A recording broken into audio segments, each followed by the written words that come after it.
Today, I want to talk about the 5 stages that we go through as creative entrepreneurs, and the 5 stages really of feelings, because there's so many feelings that we go through as creative entrepreneurs.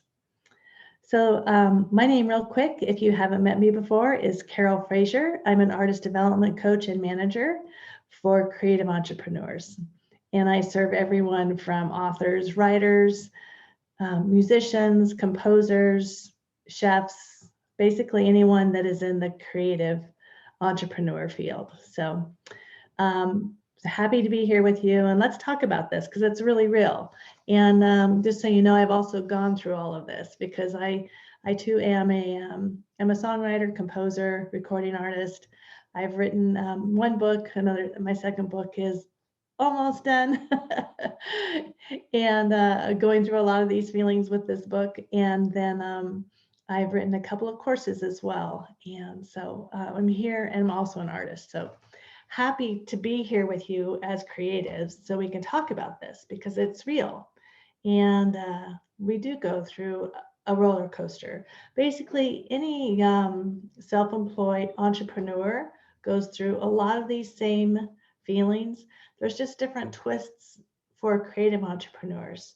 So really the first stage that we talk about is the excitement stage, because that's the best part, really, isn't it? You get this amazing idea, you get this creative input, you wake up in the middle of the night and you're just like flooded with these amazing creative ideas. Words just might start coming to you. You have a vision for a movie, for a book, for a new recipe, for a restaurant concept. That's the amazing fun stage because we're on a real high, right? And it's a beautiful high, and it's meant to feel high. It's meant to feel good because that's really in feeling good, and in that feeling excited, we're opening up. We're opening up so that the creative ideas can come in. So if you've never read the book by Elizabeth Gilbert, her book on creativity, it's called Big Magic. I believe it's Big Magic. Anyway, it's a great book. I highly recommend it because it talks about creative ideas as, energy. It's like energy that comes to you. It's like, hey, you want to play with me? So that's the fun stage, the exciting stage. And then the second stage is really, you've started working on it, and then you realize how much more that you're going to have to do versus just the fun stage. So you're here, and then all of a sudden you're like, oh, there's so much to do, and I don't know what to do first. And let's talk about just a painting, right? Something simple, and it's not that simple. But what canvas do I get? What paints do I get?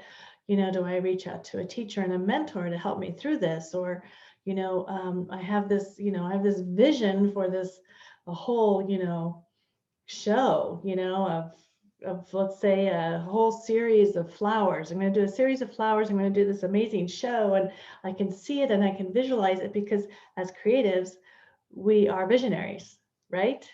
That's the easy part. Most of the time as creatives, that is the easy part. And then we get into the details. How do we get from here to there? And that is that's where the overwhelm can set in. And unless we have a mentor, or we have like a really organized brain and a real systematic brain, because I do know some creatives that are very systematic. My husband is one, Timothy Ramirez. He's an executive chef, and he's also a screenplay writer and a writer. And he has over the years, because he was an executive chef, had to really learn how to hone his skills of step A to B to C to D, in following the steps to get to where his end desire, right? To finishing his screenplay, to finishing his second screenplay. He's one of those rare birds in the creative world. For the rest of us, myself included, I usually at this stage find somebody, a partner, So for example, if I'm writing a song and I've gotten the lyrics done and I have the music kind of in my head, but getting stuck with the arrangement, I'll pick up the phone and work with an arranger. And I have a couple that I absolutely love to work with. And it's proven itself to get me past the overwhelm. You might reach out to a mentor. So these are just some ideas to kind of get you through that overwhelm, because as creatives, we're not all, this amazing linear, we're not linear, we're not concrete. We're like, shoom, broom, broom, oh, oh, but I could add this and I could do that and I could do, and that's where the overwhelm can set in. And so the third stage of the creative process and the feelings that we go through are blocks. And so if you get so overwhelmed, you can spiral down into what I call, writer's block or painter's block or singer's block, or basically any blocks. And these are blocks basically that you put up, and usually they're emotional blocks.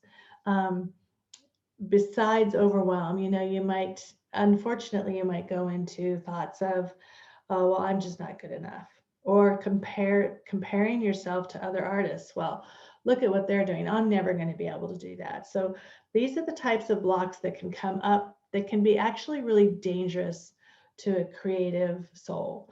And this is really where, like I come in as a creative coach, and we really work past these blocks. And if you don't have, access to me, find a partner that you can really work through these blocks, like voice them out loud, voice your feelings out loud.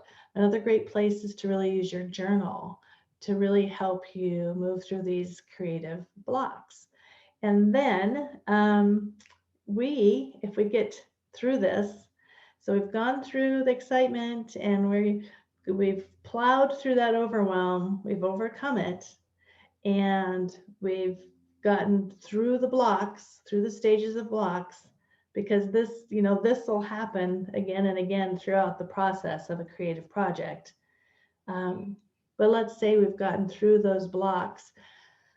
I usually say like the fourth stage is, you start to feel some, I don't want to use the word control, because as creatives, we don't live in a world of control. We live in a world of flow.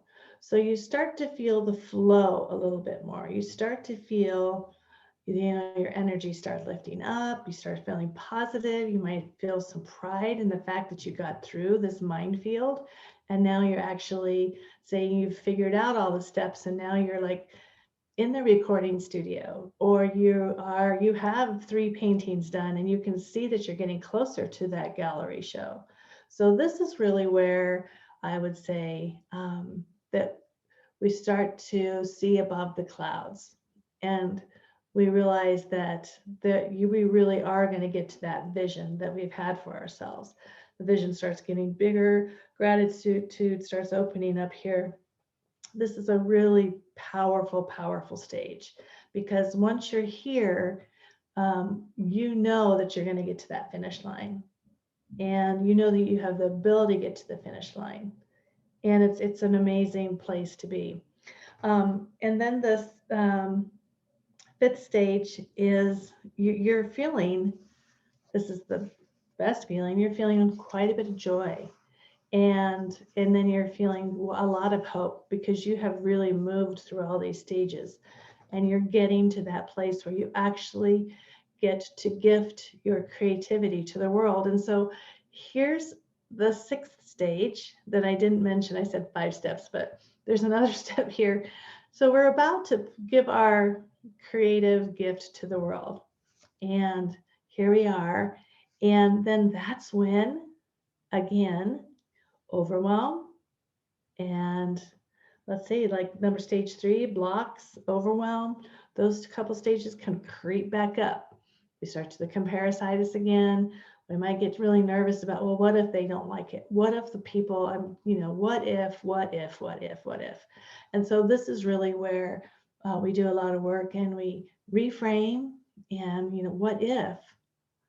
what if, this is a beautiful concert? What if I get up on stage and I do an amazing job? What if all this time of preparation really pays off? So there's a lot of work to be done there, basically, so it's a little blip. Like I said, we're not linear, we're like like that. Um, and then, of course, the stage of actually getting your work out and being able to receive the joy of actually putting your work out there.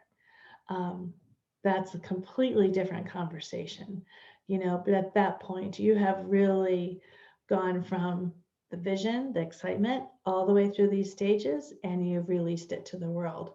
And so those are really basically the stages that it takes to get your gifting, your vision, your work, your creative entrepreneur, you know, everything that you're gifting to the world is kind of going through this maze.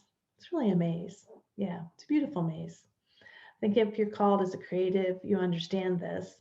And if you ever having any struggles and any blocks or overwhelm or comparing yourself or anything else through this, reach out to a friend, reach out to a mentor, and you could always reach out to me at Carol Frazier at carolfrazier.com.